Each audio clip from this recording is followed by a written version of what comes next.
और आप देख रहे हैं राजधानी एक्सप्रेस 9।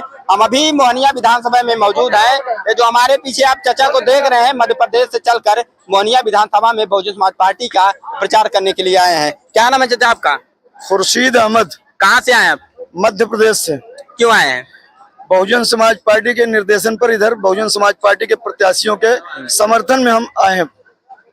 तो क्या लग रहा है बहुजन समाज पार्टी का क्रेज बिहार में आपको? मध्य प्रदेश से आए आप। बिहार उत्तर प्रदेश के बाद बिहार देश का दूसरा प्रदेश बनने जा रहा है जहां बहुजन समाज पार्टी बड़ी मजबूत स्थिति में उभर रही है। और बहुजन समाज पार्टी सरकार बनाने की स्थिति में या सरकार बगैर बहुजन समाज पार्टी के नहीं बनेगी, इस स्थिति में बिहार में पहुंच गई है।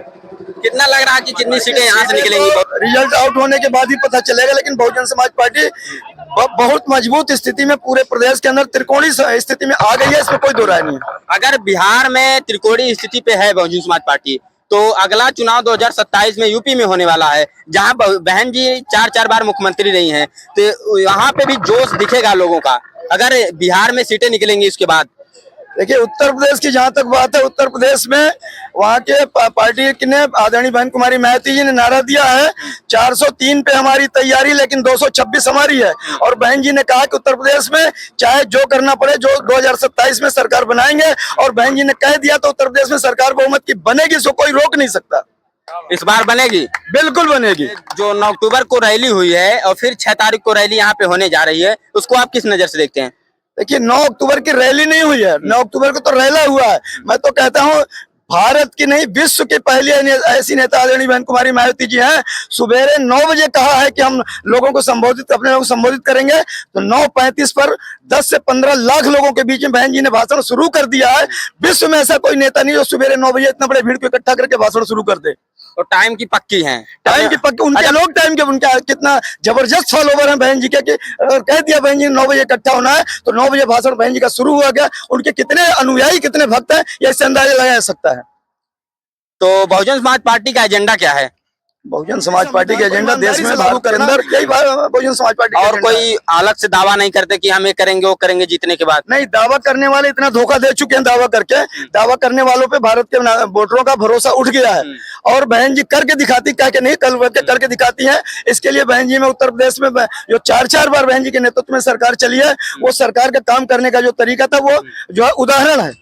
आप मध्य प्रदेश से चल के बिहार आए हैं, और आप मुस्लिम समाज को क्या कहेंगे जो बहुजन समाज पार्टी से भटक के इधर उधर पार्टियों में जा रहे हैं? देखिए, अभी 3 दिन से मोहनिया विधानसभा में काम कर रहा हूं मैं, और मोहनिया वालों के सामने अभी कोई विकल्प नजर नहीं आ रहा था। क्योंकि भारतीय जनता पार्टी जो वर्तमान में जो है उम्मीदवार हैं भारतीय जनता पार्टी से, उनको बड़ी उम्मीद के साथ मुसलमानों ने 3 साल के बाद ही अपना पासा बदल के जो है पार्टी बदल कर भारतीय जनता पार्टी में शामिल हो गई। तो मुसलमान तो यहाँ का चौराहे पे खड़ा है। राजद के पास भी उम्मीदवार नहीं है। राजद के पास ने जिस उम्मीदवार का यहाँ समर्थन किया है, जिस उम्मीदवार का यहाँ समर्थन किया है, वो भारतीय, उसका इतिहास ही है। उसके परिवार के लोग लंबे समय से भारतीय जनता पार्टी में जुड़े हुए लोग हैं।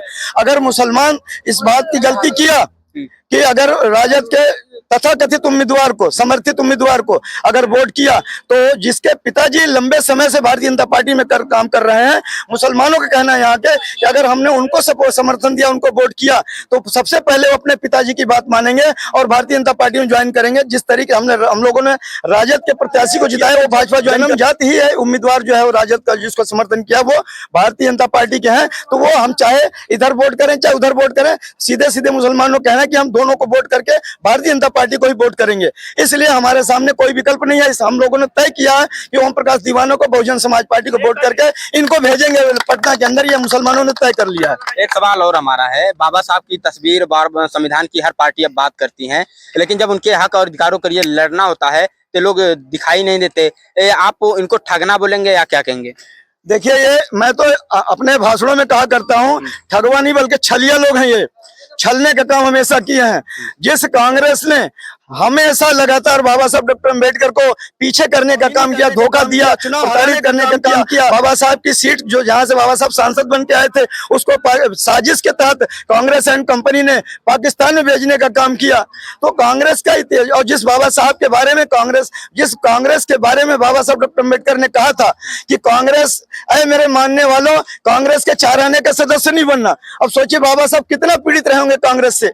और दूसरी बात कहा बाबा साहब ने आगरा के सभा में कि मेरे मानने वाले, कांग्रेस जो जलता हुआ घर है। अब सोचे बाबा साहब ने जिस पार्टी को जलता हुआ घर कहा, उसका नेता श्री राहुल गांधी जो है पिछले लोकसभा के चुनाव में एक हाथ में भारतीय संविधान की किताब दिखाकर, दूसरे हाथ में बाबा साहब का फोटो दिखाकर हमारे समाज के लोगों का, बहुजन समाज के लोगों कि कांग्रेस संविधान बचाने का काम करेगी। लेकिन जब उसके चुनाव के बाद पूरे देश के अंदर संविधान बचाओ को लेकर पूरे भारत में जो आंदोलन हुआ, तो कांग्रेस का एक झंडा पूरे देश में कहीं नजर नहीं आया। बहुजन समाज पार्टी उस आंदोलन को मजबूती के साथ खड़ा किया और संविधान बचाने को लेकर सरकार के ऊपर दबाव बनाया। वो उस समय राहुल गांधी और कांग्रेस कहां चले गए थे? मेरा सवाल है कांग्रेस के लोगों से। तो इस बार दलित मुस्लिम किस तरफ रहेगा?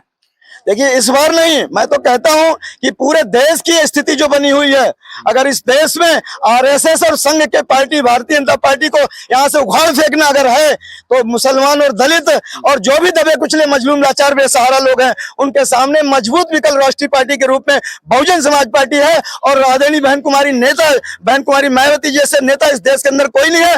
बहन कुमारी मायावती जी के बातों के ऊपर भरोसा कर दोनों ही वर्ग को और तमाम दबे कुचले मजलूम लोगों को मजबूती के साथ बहुजन समाज पार्टी को मजबूत करने के अलावा कोई चारा नहीं है। इस बार अभी बिहार में है, उसके बाद 2007 यहाँ से खत्म होने के बाद चुनाव लोग सीधा यूपी जाएंगे, तो क्या आप यूपी आएंगे?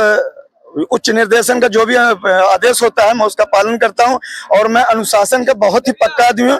माननीय कांशीराम साहब के साथ होने का जो है सौभाग्य मिला मुझको, इसलिए मैंने कांशीराम साहब से जो सीखा है वो सबसे पहला जो है अनुशासन सीखा है। बहुजन समाज पार्टी के उच्च अधिकारी हमारे बड़े नेता जो उनका जो भी आदेश होगा उसका पालन करूंगा मैं। चलिए, धन्यवाद चाचा जी।